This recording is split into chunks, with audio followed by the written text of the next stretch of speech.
Here at Seattle Atheist Church, the members ourselves give many of the talks. We have a planning meeting every quarter that's open to the whole community where we consider suggestions for talks that the community would like to give. Today, please join me in welcoming Jack, who will be giving a talk on Greta Christina, atheism, openness, and caring about reality. Welcome, Jack. All right. Hi, everyone.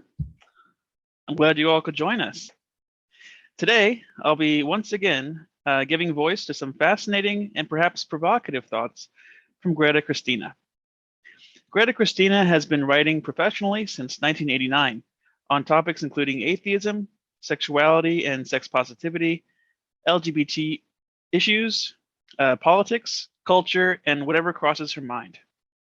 Greta is one of my favorite outspoken atheists, and I think her writing deserves as much exposure as it can get. So I'm excited to be able to share some of it with you all here today. I also think it's important to amplify the voices of underrepresented groups so that people both inside and outside our community can see that there's more to atheism than just the four horsemen. I've given a couple of talks from her material in the past, including a talk on some atheist thoughts on death and grieving, a talk on what's the harm in a little woo, and a talk on why atheists don't have to show respect for religion. She often writes in the first person, so when you hear me say I and me, that's Greta speaking. Today, I'll be giving voice to her article, Atheism, Openness, and Caring About Reality, or Why What We Don't Believe Matters, which she published in November of 2009. I've made some light edits to make it easier to verbalize. Let's dive in. Why do atheist activists focus so much time and energy on what we don't believe? What's the point of a worldview and a social/political movement that's all about not believing in something? Can't we be open to possibilities? Why do we have to be so negative all the time?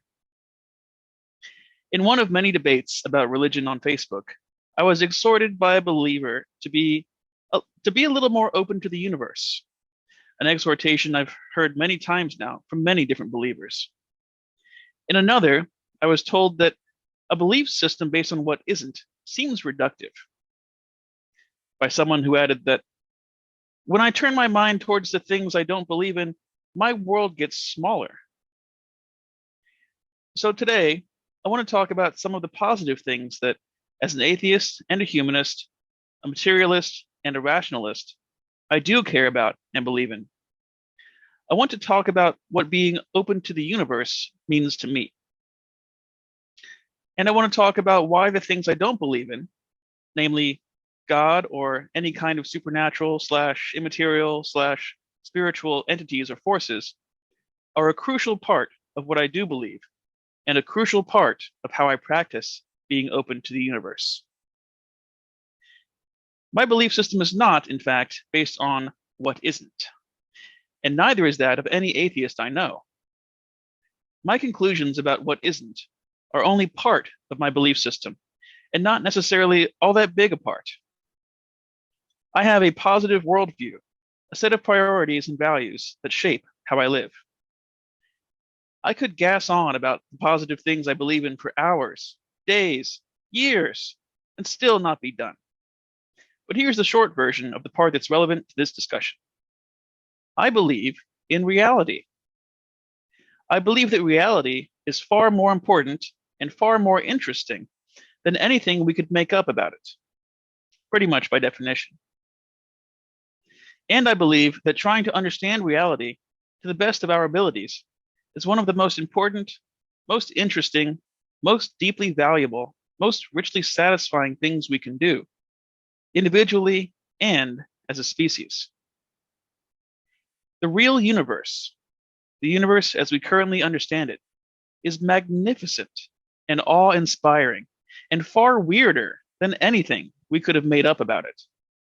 Solid matter that's mostly empty space, black holes at the center of every spiral galaxy, billions of galaxies all flying away from one another at breakneck speed, space that bends, continents that drift, life forms that are all cousins to one another, consciousness that somehow arises from brain chemistry. That rocks my world. And we've found all this stuff out, not by giving up on trying to understand it, not by saying, it's a mystery and we'll never fully understand it, but by saying, we may never fully understand it, but let's try. Let's understand it to the best of our abilities.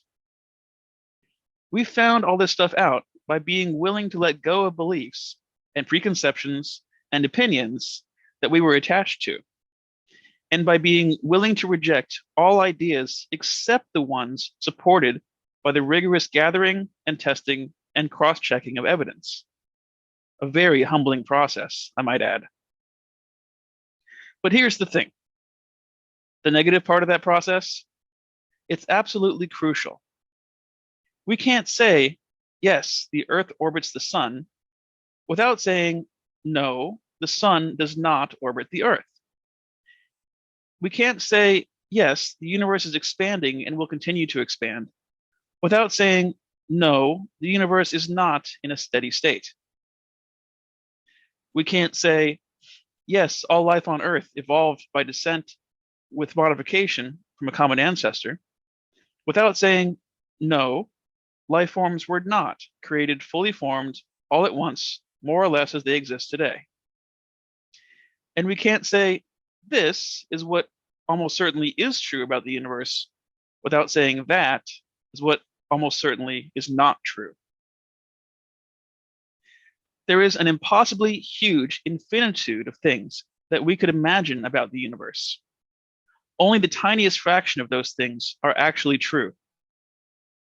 If we're going to be truly open to the mind-altering magnificence and hilarious freakiness of the universe, if we're going to truly understand and accept and explore what is true about the universe to the best of our ability, we have to be willing to say no to the overwhelming majority of things that we can imagine about it. We have to be rigorous in sorting out reality from unreality and relentless in our rejection of unreality. Which leads me to this business of being open to the universe, and which leads me to this. It was being open to the universe that convinced me that there was no God and no supernatural world.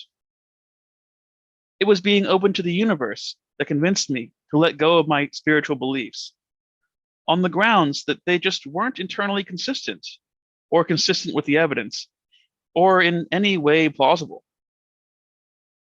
It was being open to the universe, that is, paying careful attention to what the universe, through evidence, was saying about itself, that led me to let go of what the inside of my head, based on confirmation bias and wishful thinking, believed about it. It was being open to the universe that led me to the conclusion that the universe is almost certainly an entirely physical entity, and that God and the supernatural have no part in it. That was an extremely difficult thing to do. I was very emotionally attached to my religious beliefs. In particular, I was deeply attached to my belief in an immaterial soul that survives death. I don't like death any more than anyone else does, and accepting the finality of death, mine and that of the people I love, was among the hardest things I've had to do. But reality wins. The universe wins. The carefully gathered, rigorously tested, relentlessly cross-checked evidence about the universe wins out over my biased, demonstrably flawed, wishful thinking-based intuitions and opinions about it.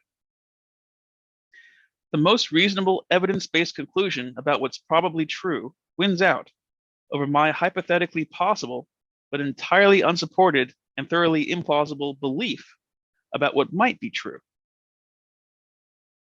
Being open to the universe doesn't just mean being open to possibilities about what might be true. It means being open to possibilities about what might not be true.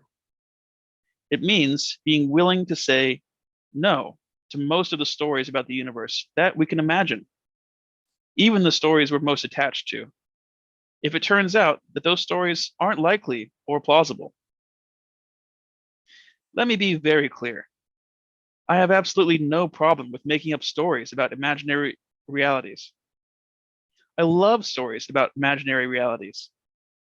They can help us frame our experience and give it meaning. They can give us fresh perspectives on the world and even help us see new things about it. Stories and imagination are essential parts of what makes us human. And besides, they're just fun. But if we care about reality, we need to not deceive ourselves into believing that our stories are true. We need to be very careful about distinguishing between our useful metaphors about the world and our accurate descriptions of it. We need to be very careful about distinguishing between the stories we made up in our own heads about the universe and what the universe, through evidence, is saying about itself. Our world does not get bigger when we place our subjective experience of the world over the world itself.